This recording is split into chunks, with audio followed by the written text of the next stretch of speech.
Welcome to Nisha classes at UK.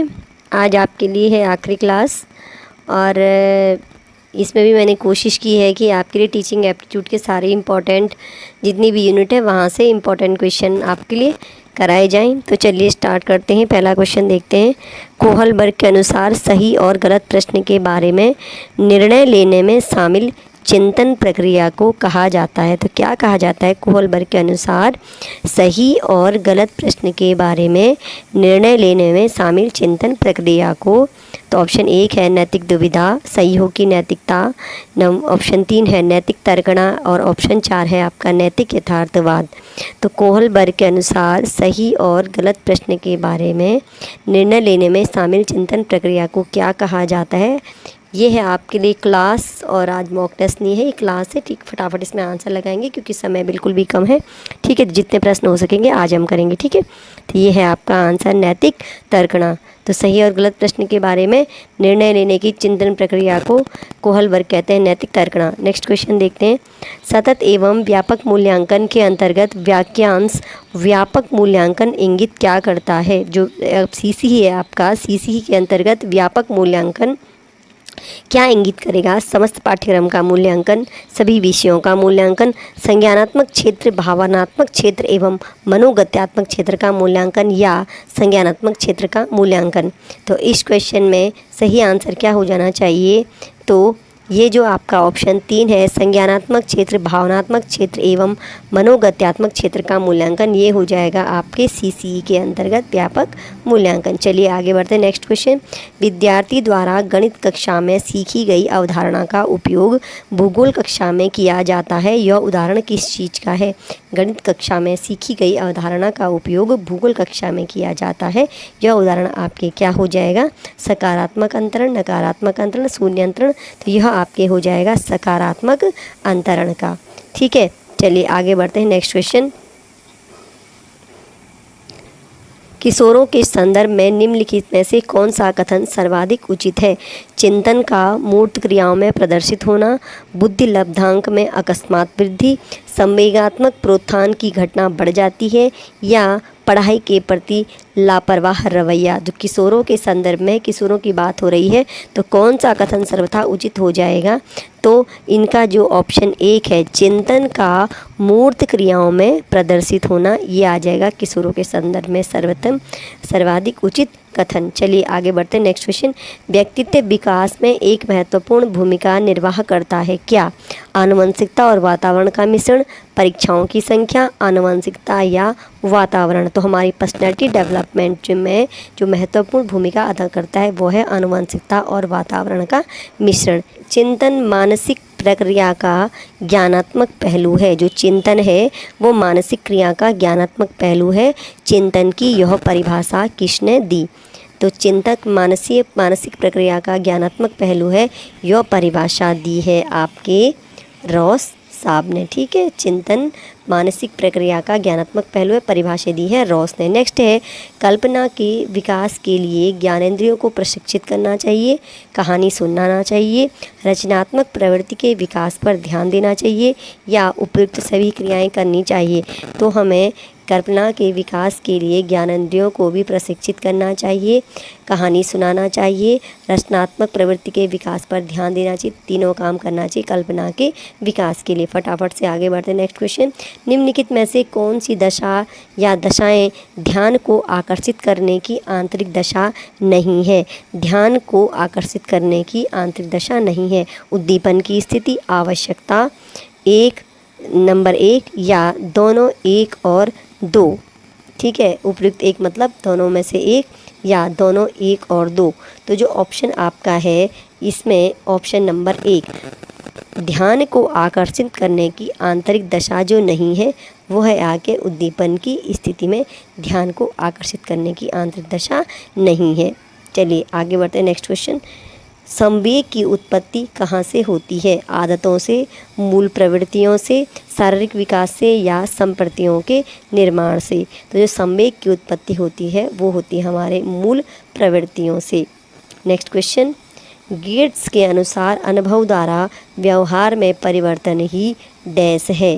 तो gets के अनुसार अनुभव द्वारा व्यवहार में परिवर्तन क्या है?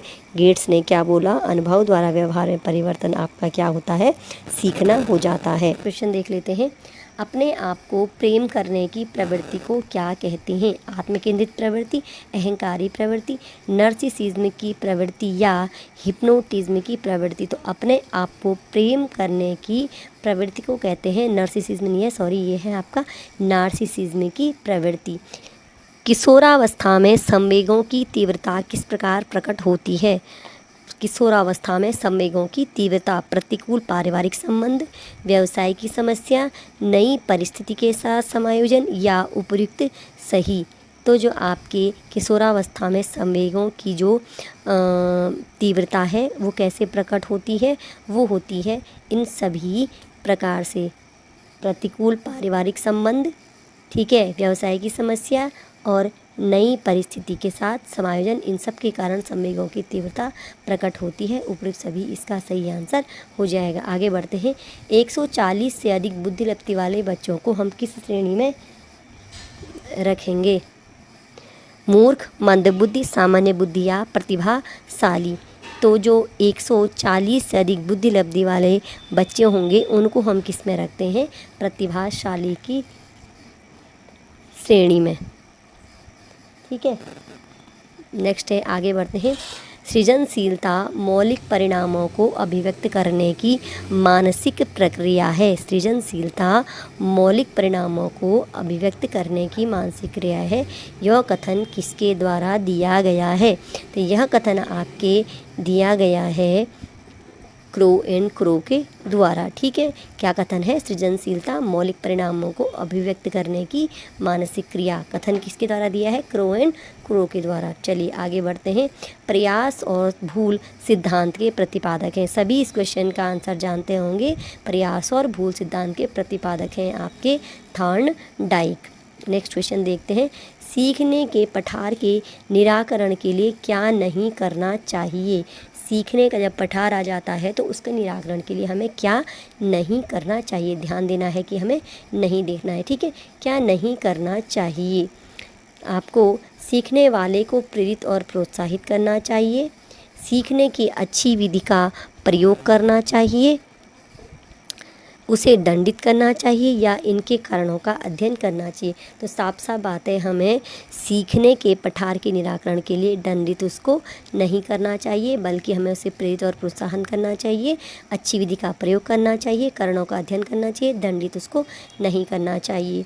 नेक्स्ट क्वेश्चन है, बालक एक ऐसी पुस्तक है जिसका शिक्षक को आद्योपांत अध्ययन करना चाहिए, ठीक है। कथन क्या है? बालक एक ऐसी पुस्तक है जिसका शिक्षक को आद्योपांत अध्ययन करना चाहिए। कथन किसके द्वारा दिया गया है? तो यह कथन आपके दिया गया है रूसो के द्वारा। कथन में आपको हर जितनी भी क्लास करी है ना, एक दो कथन आपके लिए हमेशा करवाए हैं। तो बालक ऐसी पुस्तक है जिसका शिक्षक को आद्योपांत अध्ययन करना चाहिए। कथन दिया गया है आपके रूसो के द्वारा। नेक्स्ट क्वेश्चन है, बाल मनोविज्ञान के अनुसार शिक्षा के क्षेत्र में मुख्य स्थान किसका है? बालक का, अध्यापक का, अभिभावक का या प्रशासक का? तो जनरली इस क्वेश्चन का आंसर क्या हो जाएगा? बालक का स्थान है। चलिए नेक्स्ट क्वेश्चन आगे देख लेते हैं, ठीक है। एक अच्छा अध्यापक विद्यार्थियों के मध्य बढ़ावा देता है। किस चीज़ को?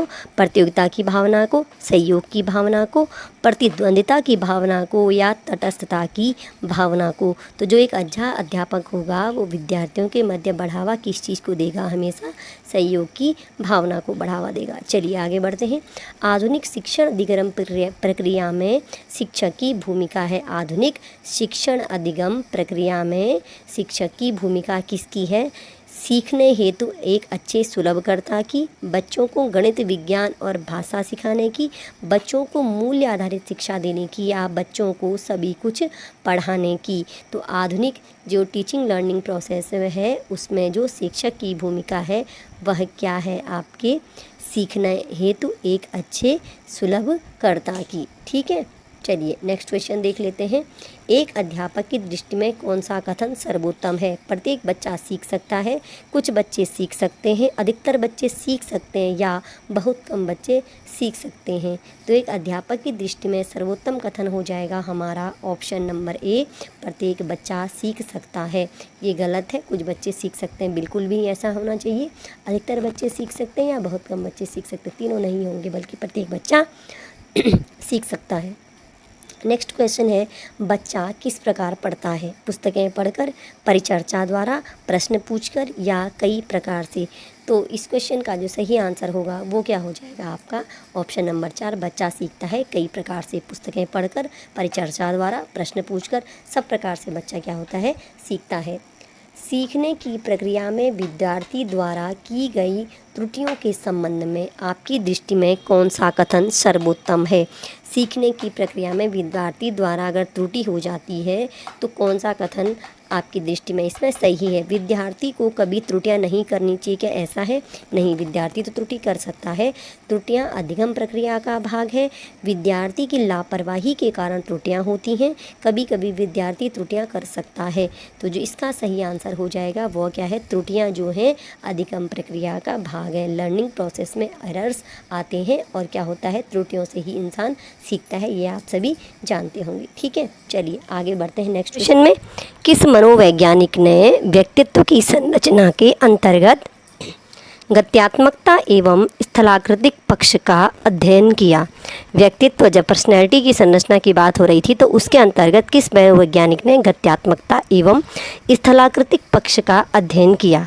तो इस क्वेश्चन का सही आंसर हो जाएगा आपके स्मिथ एंड लेविन ने। ठीक है, तो स्मिथ और लेविन ने व्यक्तित्व की संरचना के अंतर्गत आपके गत्यात्मकता एवं स्थलाकृतिक पक्ष का अध्ययन किया। नेक्स्ट है, शिक्षा मनोविज्ञान एक विज्ञान है। तो शिक्षा मनोविज्ञान किस चीज़ का विज्ञान है? इस चीज़ को सभी जानते होंगे। यह क्या है? मानव व्यवहार का भी है, मानव सिद्धांतों का, शिक्षा सिद्धांतों का, इनमें से सभी क्या हो जाएंगे? इसके आंसर हो जाएंगे। ठीक है, पहले तो थोड़ा सा इसमें जो पुरानी परिभाषा थी वो अलग थी, अब जो है वो यह है कि शिक्षा मनोविज्ञान मानव व्यवहार का, शिक्षा सिद्धांतों का, मानव सिद्धांतों का, सभी का विज्ञान है। ठीक है, नेक्स्ट है, पढ़ भी लीजिए क्या है? शिक्षा मनोविज्ञान एक विज्ञान है। शिक्षा मनोविज्ञान में जिन बालकों के व्यवहार का अध्ययन किया जाता है वे हैं, कौन से हैं वे? समस्यात्मक बालक, कम गति से सीखने वाले बालक, मंद बुद्धि बालक या इनमें से सभी? तो शिक्षा मनोविज्ञान में जिन बालकों के व्यवहार का अध्ययन किया जाता है वो समस्यात्मक भी होते हैं, कम गति से सीखने वाले भी होते हैं, मंद बुद्धि भी होते हैं। तो इनमें से सभी इसका आंसर हो जाएगा। चलिए आगे बढ़ते हैं नेक्स्ट क्वेश्चन। ज्ञानात्मक पक्ष का अंतिम स्तर क्या है? ज्ञान, संश्लेषण, मूल्यांकन या विश्लेषण? ब्लूम टैक्सोनॉमी पर आधारित 6 हमारे जो स्तर होते हैं तो उसमें जो सबसे अंतिम स्तर होता है वो क्या होता है? हमारा मूल्यांकन होता है। ठीक है, नेक्स्ट है, बालक के व्यक्तित्व को प्रभावित करने वाला कारक है। व्यक्तित्व को क्या प्रभावित करेगा? अनुभव, पर्यावरण, केवल वंशानुक्रम या वंशानुक्रम एवं वातावरण? तो जो बालक के व्यक्तित्व को प्रभावित करेंगी वो क्या करेंगे? वंशानुक्रम एवं वातावरण करेंगे बालक के व्यक्तित्व को प्रभावित। चलिए आगे बढ़ते हैं। कम गति से सीखने वाले बच्चों के लिए अध्यापक को क्या करना चाहिए? जो बच्चे कम गति से सीखते हैं उनके लिए अध्यापक को क्या करना चाहिए? टोली शिक्षण, अतिरिक्त ध्यान व शिक्षण, प्रोत्साहन या इनमें से सभी? तो जो कम गति से सीखने वाले बच्चे होते हैं उनके लिए टोली शिक्षण, अतिरिक्त ध्यान व शिक्षण और प्रोत्साहन, इनमें से सभी उसका आंसर हो जाएगा। ये सभी करना चाहिए अध्यापक को, टोली शिक्षण भी, अतिरिक्त ध्यान और शिक्षण और प्रोत्साहन भी देना चाहिए। ठीक है, कम गति से सीखने वाले बच्चों के लिए। शिक्षण प्रक्रिया में किसे आश्रित चर कहा जाता है? किसे आश्रित चर कहा जाता है? शिक्षक को, छात्र को, पाठ्यक्रम को या सहायक सामग्री को? तो सभी इस क्वेश्चन का आंसर जानते होंगे। जो छात्र होते हैं शिक्षण प्रक्रिया में उन्हें हम क्या कहते हैं? आश्रित चर उन्हें कहा जाता है। ठीक है, आगे बढ़ेंगे नेक्स्ट क्वेश्चन। निम्नलिखित में से कौन सी मूल प्रवृत्ति नहीं है? अभिमान, घृणा, स्वामित्व या इनमें से कोई नहीं? तो चार ऑप्शन आपको यहाँ दिए गए हैं, इनमें से कौन सी मूल प्रवृत्ति नहीं है? तो इनमें से कोई नहीं इसका आंसर हो जाएगा। यानी कोई भी ऐसा नहीं है जो मूल प्रवृत्ति नहीं है। मतलब क्या है, सभी मूल प्रवृत्तियां हैं। अभिमान, घृणा, स्वामित्व, ये सभी क्या हो जाएंगी, आपके मूल प्रवृत्तियों के अंतर्गत आएंगी। क्वेश्चन है, अधिकतम प्रबलनकारी प्रभाव के लिए दिया गया रिवॉर्ड चाहिए। अधिकतम प्रबलनकारी प्रभाव के लिए रिवॉर्ड जो चाहिए, कब दिया गया रिवॉर्ड कब दिया जाना चाहिए? उत्तर प्राप्त होने के तुरंत बाद, उत्तर प्राप्त होने के ठीक पहले, उत्तर देने के साथ साथ उसी क्षण, या उत्तर के बाद पर्याप्त विलंब के पश्चात। तो अधिकतम हम अगर प्रबलनकारी प्रभाव चाहते हैं तो रिवार्ड कब चाहिए आपको? उत्तर प्राप्त होने के तुरंत बाद वो रिवार्ड दिया जाना चाहिए। ठीक है, नेक्स्ट क्वेश्चन देख लेते हैं। इसमें नया प्रगतिशील शिक्षा शास्त्र प्रदर्शित करता है अधिगम में निर्धारण, अधिगम का निर्धारण, अधिगम के लिए निर्धारण, या अधिगम के साथ साथ निर्धारण। तो जो आपका प्रगतिशील शिक्षा शास्त्र है यह प्रदर्शित क्या करेगा? तो जो प्रगतिशील शिक्षा शास्त्र है यह प्रदर्शित करेगा आपके अधिगम के लिए निर्धारण। ठीक है, तो जो आपका ऑप्शन इसमें 3 है ये बिल्कुल सही आंसर हो जाएगा। नया प्रगतिशील शिक्षा शास्त्र प्रदर्शित करेगा अधिगम के लिए निर्धारण। अधिगम का निर्धारण नहीं, अधिगम में निर्धारण नहीं, बल्कि अधिगम के लिए निर्धारण। 5वीं कक्षा से ऊपर के विद्यार्थियों द्वारा की गई त्रुटि को डैश का संकेत माना जाना चाहिए। उनकी अधिगम कुशलता में कमी, उनका अधिगम चरण, उनकी अधिगम अक्षमताएं, या अधिगम के प्रति उनकी अबोधता। किस क्लास की बात हो रही है? 5वीं क्लास से ऊपर की कक्षा की बात हो रही है। तो 5वीं कक्षा से ऊपर के विद्यार्थियों द्वारा की गई त्रुटि को हम किसका संकेत मानते हैं? क्या उनकी अधिगम कुशलता में कमी की, या उनकी अधिगम अक्षमताएं, अधिगम के प्रति उनकी अबोधताएं? तो हम इसे मानेंगे उनका अधिगम चरण। किसकी बात हो रही है? 5वीं कक्षा से ऊपर के विद्यार्थियों द्वारा की गई त्रुटि को अधिगम चरण का संकेत माना जाना चाहिए। ठीक है, नेक्स्ट है, विज्ञान एवं कला प्रदर्शनियाँ, संगीत एवं नृत्य प्रस्तुतियाँ तथा विद्यालय पत्रिका निकालना डैश के लिए है। किसके लिए है ये चीज़ें? विभिन्न व्यवसायों के लिए, विद्यार्थियों को प्रशिक्षित करने के लिए, विद्यालय का नाम रोशन करने के लिए, अभिभावकों को संतुष्ट करने के लिए, या शिक्षार्थियों को सृजनात्मक मार्ग उपलब्ध कराने के लिए। विज्ञान एवं कला प्रदर्शनियाँ, संगीत एवं नृत्य प्रस्तुतियाँ तथा विद्यालय पत्रिकाएँ होती हैं आपके विद्यार्थियों को सृजनात्मक मार्ग उपलब्ध कराने के लिए होती हैं। व्यवसाय के लिए नहीं होती है, नाम रोशन करने के लिए नहीं, और अभिभावकों के लिए भी नहीं, बल्कि शिक्षार्थियों को सृजनात्मक मार्ग उपलब्ध कराने के लिए होती हैं। ये आपकी प्रदर्शनियाँ होती हैं। ठीक है, इस तरह के जो चीज़ें होती हैं स्कूलों में। ठीक, नेक्स्ट क्वेश्चन देख लेते हैं। समावेशी शिक्षा उस विद्यालयी शिक्षा व्यवस्था की ओर संकेत करती है जो केवल बालिका शिक्षा को बढ़ावा देने की आवश्यकता पर बल देती है, जो सभी निरयोग्य बच्चों को शामिल करती है, जो उनकी शारीरिक, बौद्धिक, सामाजिक, भाषिक तथा अन्य विभिन्न योग्यता स्थितियों को ध्यान में रखे बगैर, यानी शारीरिक, बौद्धिक, सामाजिक, भाषिक या जो भी योग्यता की स्थितियां हैं उनको ध्यान में रखे बगैर सभी बच्चों को शामिल करती है, या जो विशेष आवश्यकता वाले बच्चों को विशिष्ट विद्यालयों के माध्यम से शिक्षा देने का प्रोत्साहित करती है। अगर आपने मेरी वीडियोस देखी होगी तो समावेशी शिक्षा से संबंधित मैंने आपको बहुत सारे क्वेश्चन कराए हैं। तो इस क्वेश्चन का आंसर आप सभी जानते होंगे कि जो समावेशी शिक्षा है उस विद्यालय शिक्षा व्यवस्था की ओर संकेत करती है, जिसमें क्या होगा, जो उनकी शारीरिक, बौद्धिक, सामाजिक, भाषिक और अन्य विभिन्न योग्यता स्थितियों को ध्यान में रखे बगैर सभी बच्चों को शामिल करेगी। ये हो जाएगी आपकी समावेशी शिक्षा। बच्चे उसी वातावरण में सीख सकते हैं जहाँ उनके अनुभवों एवं भावनाओं को उचित स्थान मिले, जहाँ उन्हें खेलने का मौका मिले, उन्हें मित्र बनाने का मौका मिले, या कड़ा अनुशासन हो। तो इस क्वेश्चन का सही आंसर हो जाएगा, बच्चे उसी वातावरण में सीख सकते हैं जहाँ उनके अनुभवों एवं भावनाओं को उचित स्थान मिले। ठीक है, नेक्स्ट क्वेश्चन है, एक विद्यार्थी अपने अध्यापक से समय की पाबंदी सीखता है, यह किस बात का उदाहरण है? वाचिक अधिगम का, प्रेक्षण अधिगम का, कौशल अधिगम का या अधिगम अंतरण का। ठीक है, तो एक विद्यार्थी अपने शिक्षक से समय की पाबंदी अगर सीख रहा है तो यह उदाहरण क्या हो जाएगा, आपके प्रेक्षण अधिगम का उदाहरण हो जाएगा ये वाला, समय की पाबंदी अगर वो सीख रहा है तो।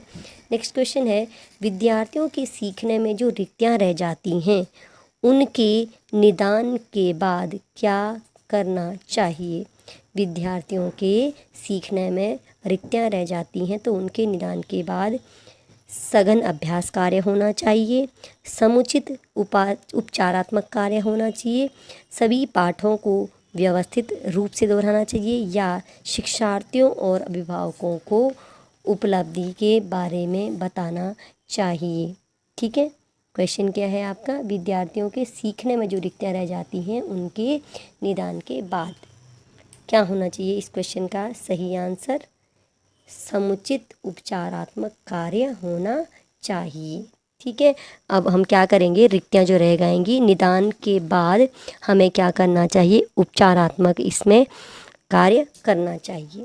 नेक्स्ट क्वेश्चन है, एक शिक्षक बच्चे द्वारा की गई छोटी छोटी गलतियों पर क्रोध प्रकट करता है, यह इंगित करता है, क्या इंगित करेगा यह, अगर वो छोटी छोटी गलतियों पर बच्चे के क्रोध प्रकट करेगा तो। बच्चे का शुभचिंतक यह इंगित करेगा, बच्चे का शुभचिंतक ज्ञान की कमी, वह कुंठित है, या वह संवेदनात्मक रूप से संतुलित नहीं है। किसके विषय में बोला जा रहा है, शिक्षक के बारे में। अगर बच्चे छोटी छोटी गलतियां कर रहे हैं और शिक्षक क्रोध प्रकट कर रहा है तो क्या इंगित करेगा, यह इंगित करेगा कि वह क्या है, वह संवेदनात्मक रूप से संतुलित नहीं है। ज्ञान की कमी नहीं, कुंठित या बच्चे का शुभचिंतक ये वाली भाषा नहीं आएगी, बल्कि वह संवेदनात्मक रूप से संतुलित नहीं है, यह इस क्वेश्चन का आंसर हो जाएगा। नेक्स्ट है, NCF 2005 के संबंध में निम्नलिखित में से कौन सा कथन सही है, सही देखना है। ठीक है, यह भारत की विद्यालयी शिक्षा के संबंध में क्या एक संवैधानिक संशोधन है NCF।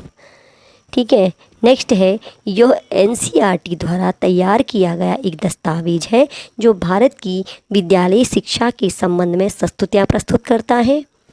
नेक्स्ट, यह भारत में गुणात्मक शिक्षा के संबंध में यूनेस्को और भारत द्वारा हस्ताक्षरित दस्तावेज है, या इनमें से कोई नहीं। 4 ऑप्शन है NCF के विषय में दिए रखे, आपको बताना है कौन सा सही है।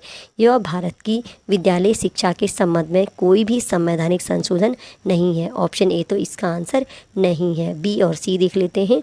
NCERT द्वारा, और यह जो है यूनेस्को और भारत द्वारा हस्ताक्षरित दस्तावेज भी नहीं है। तो यह क्या है, यह NCERT द्वारा तैयार किया गया एक दस्तावेज है जो भारत की विद्यालयी शिक्षा के संबंध में प्रस्तुतियाँ करता है, NCF 2005। चलिए आगे बढ़ते हैं। क्वेश्चन क्या है, शिक्षण और प्रभावी हो सकता है यदि छात्रों को स्वयं कार्य करने की स्वायत्तता व नियंत्रण दिया जाए। क्या शिक्षण तब प्रभावी होगा जब उन्हें स्वयं कार्य करने की स्वायत्तता दी जाए। छात्र अधिगम शिक्षक द्वारा निर्देशित एवं नियंत्रित हो। शिक्षक तथ्यों की व्याख्या करने में केंद्रीय भूमिका निभाए, या शिक्षक जो है वो अधिगम को निर्देशित करे। तो शिक्षण कब प्रभावी होगा, जब क्या करेगा, छात्रों को स्वयं कार्य करने की स्वायत्तता व निर्णय नियंत्रण दिया जाए। करके सीखना जो है, अब जो शिक्षण की जो मेन वो है, अब करके सीखना पर ही शिक्षण आधारित होता है। नेक्स्ट है, शिक्षण प्रभावी हो जाता है यदि कक्ष में प्रत्यक्ष अनुदेशन को प्रयोग में लाया जाए। कक्ष में शिक्षक निर्देशित विधियों का उपयोग किया जाए, या दोनों शिक्षक केंद्रित शिक्षक निर्देशित विधियां एवं प्रत्यक्ष अनुदेशन काम में लाए जाए, यानी ए और बी दोनों शामिल कर लिए इसमें, या छात्र केंद्रित अनुदेशन और अंतःक्रियात्मक विधियों का आपका उपयोग किया जाए। तो इस क्वेश्चन में जो है, इस क्वेश्चन का सही आंसर क्या हो जाना चाहिए, शिक्षण कब प्रभावी होगा। शिक्षण कब होगा प्रभावी, जब कक्ष में प्रत्यक्ष अनुदेशन को प्रयोग में लाया जाए, या शिक्षक निर्देशित विधियों को प्रयोग में लाया जाए, या दोनों, या ऑप्शन 4 छात्र केंद्रित अनुदेशन और अंतःक्रियात्मक विधियों का उपयोग किया जाए। तो इस क्वेश्चन का जो सही आंसर हो जाएगा वह क्या हो जाएगा, आपके जब छात्र केंद्रित अनुदेशन और अंतःक्रियात्मक विधियों का उपयोग किया जाएगा तो शिक्षण आपका क्या होगा, प्रभावी होगा। ठीक है, नेक्स्ट क्वेश्चन। एक उत्तम कक्ष शिक्षक क्या करता है, छात्रों की प्राकृतिक जिज्ञासा का पोषण करता है, छात्रों को पारस्परिक संवाद के लिए प्रोत्साहित करता है, छात्रों को वास्तविक वैश्विक परिस्थितियों में सम्मिलित करता है, या उपयुक्त सभी। तो जो उत्तम कक्ष शिक्षक होगा वह छात्रों की प्राकृतिक जिज्ञासा का पोषण करता है, यह तो करेगा ही, पारस्परिक संवाद के लिए भी प्रोत्साहित करता है और वास्तविक वैश्विक परिस्थितियों में सम्मिलित करता है। तो इस प्रकार इस क्वेश्चन में ऑप्शन 4 यानी उपयुक्त सभी यह सही आंसर हो जाएगा। जो उत्तम शिक्षक होगा वो इन सभी कार्यों को करेगा। Next question. सामान्यतः छात्रों में पठन पाठन के लिए निम्नलिखित विशेषताएं होती हैं। पठन पाठन के लिए छात्रों में कौन सी विशेषताएं होती हैं? अधिगम में क्रियाशीलता, छात्रों में सीखने की योग्यता, स्वयं क्रिया करके नवीन अनुभवों द्वारा ज्ञान का निर्माण, या उपयुक्त सभी। जो छात्रों में पठन पाठन के लिए विशेषताएं होती हैं वो कौन सी होती हैं? उनमें अधिगम की क्रियाशीलता होती है, योग्यता भी होती है, और स्वयं क्रिया करके नवीन अनुभवों द्वारा ज्ञान का निर्माण। तो उपयुक्त सभी इसका आंसर हो जाएगा। पठन पाठन के लिए छात्रों में ये सभी विशेषताएं होती हैं, अधिगम में क्रियाशीलता, सीखने की योग्यता और स्वयं करके नवीन अनुभवों द्वारा ज्ञान का निर्माण, ये सभी विशेषताएं छात्रों में होती हैं। नेक्स्ट है, एक मंद गति से सीखने वाले बालक को ज़रूरत होती है किसकी? अतिरिक्त सहायता की, विशेष सहायता की, किसी सहायता की नहीं, या कुछ सहायता की। तो थोड़ा सा जो आपका स्लो लर्नर होते हैं, मंद गति से सीखने वाले बालक होते हैं, उन्हें ज़रूरत किस चीज़ की होती है? अतिरिक्त सहायता की। तो ऑप्शन ए इस क्वेश्चन का सही आंसर हो जाएगा। विशेष सहायता की या किसी सहायता की नहीं, ऐसी कोई ज़रूरत नहीं है, उन्हें अतिरिक्त सहायता की आवश्यकता होती है। नेक्स्ट क्वेश्चन है, आपके द्वारा पूछे गए प्रश्न का विद्यार्थी गलत उत्तर देता है तो आप क्या करेंगे? दूसरा प्रश्न पूछेंगे जिससे विद्यार्थी स्वयं महसूस करे कि उत्तर गलत था, उसे बताएंगे कि उसका उत्तर गलत क्यों था, किसी दूसरे विद्यार्थी को उत्तर देने के लिए कहेंगे, या सही उत्तर बताएंगे? तो बिल्कुल भी सही उत्तर नहीं बताएंगे, दूसरे विद्यार्थी को सही उत्तर देने के लिए भी नहीं कहेंगे। अब बचे ऑप्शन 1 और 2। तो अगर विद्यार्थी प्रश्न का गलत उत्तर दे देता है तो उससे हम खुद उसका सही उत्तर निकलवाने के लिए हम क्या करेंगे? दूसरा प्रश्न पूछेंगे जिससे विद्यार्थी स्वयं महसूस करे कि उत्तर गलत था। ठीक है, नेक्स्ट क्वेश्चन है, निम्नलिखित में से कौन सा वाद बच्चों को अपना ज्ञान स्वयं निर्माण करने का अवसर प्रदान करता है? व्यवहारवाद, संज्ञावाद, रचनावाद या ज्ञानवाद? कौन सा वाद है जो बच्चों को अपना ज्ञान स्वयं निर्माण करने का अवसर प्रदान करता है? तो यह है आपका रचनावाद। नेक्स्ट क्वेश्चन है, समाज मिति तकनीक का प्रयोग किया जाता है आर्थिक स्तर की जांच में, समाज के सर्वेक्षण में, समाजीकरण की जांच में, या इनमें से सभी? तो आपका जो समाज मिति तकनीक है, समाज मिति तकनीक का प्रयोग किया जाता है आपके सामाजीकरण की जांच में। ठीक है, समाज मिति तकनीक का प्रयोग किया जाता है समाजीकरण की जांच में। नेक्स्ट है, आर्थिक स्तर का प्रभाव निम्नलिखित में से किस पर पड़ता है? आत्मसम्मान पर, सीखने की क्षमता पर, उच्च संस्थान में प्रवेश पर, जीवन यापन पर? पूछा क्या गया है, किस पर नहीं पड़ता है? आर्थिक स्तर का प्रभाव किस पे नहीं पड़ेगा है? तो इस क्वेश्चन का जो सही आंसर हो जाएगा वह क्या है? सीखने की क्षमता पर आर्थिक स्तर का कोई प्रभाव नहीं पड़ता है। हमारी जो सीखने की कैपेसिटी है उस पर आर्थिक स्तर का कोई प्रभाव नहीं पड़ेगा। एक प्रभावी शिक्षक के लिए आवश्यक है कि वह उच्च जाति से संबंधित हो, उसका उच्च सामाजिक आर्थिक स्तर हो, संप्रेषण में निपुण हो, या वह कठोर हो। तो जो एक प्रभावी शिक्षक है उसके लिए आवश्यक यह होना चाहिए कि उच्च जाति जरूरी नहीं है, सामाजिक आर्थिक भी नहीं और कठोर भी नहीं, बल्कि वह संप्रेषण में निपुण होना चाहिए। एक उचित कम्युनिकेशन अगर उसका होगा, कम्युनिकेशन अच्छी स्किल होगी, तो प्रभावी शिक्षक के लिए यह बहुत ज़रूरी है। और नेक्स्ट क्वेश्चन है, कौन सी सृजनात्मकता की विशेषता नहीं है? जो क्रिएटिविटी है कौन सी उसकी विशेषता नहीं है? तो मौलिकता, उत्पादकता, अपरिवर्तनशीलता या नवीन ज्ञान की खोज। तो इस क्वेश्चन का सही आंसर हो जाएगा, नहीं पूछा हुआ है ना, तो अपरिवर्तनशीलता जो है वह सृजनात्मकता या क्रिएटिविटी की विशेषता नहीं है। जब क्रिएटिविटी होगी तो अपरिवर्तनशील तो वो हो ही नहीं सकता, वो परिवर्तनशील होगा। ठीक है, तो आज हमने 30 से 40 क्वेश्चन किए। ये क्वेश्चन जो बुक जिससे हम प्रैक्टिस कर रहे हैं उस बुक से मैंने क्वेश्चन लिए हैं डायरेक्ट, ठीक है, टाइप नहीं किए हैं। तो जल्दी जल्दी में मैंने आपको 40-50 क्वेश्चन कराए हैं, इनकी ज़रूर प्रैक्टिस कीजिएगा। एक बार इनको एग्ज़ाम के लिए ज़रूर देख के जाइएगा।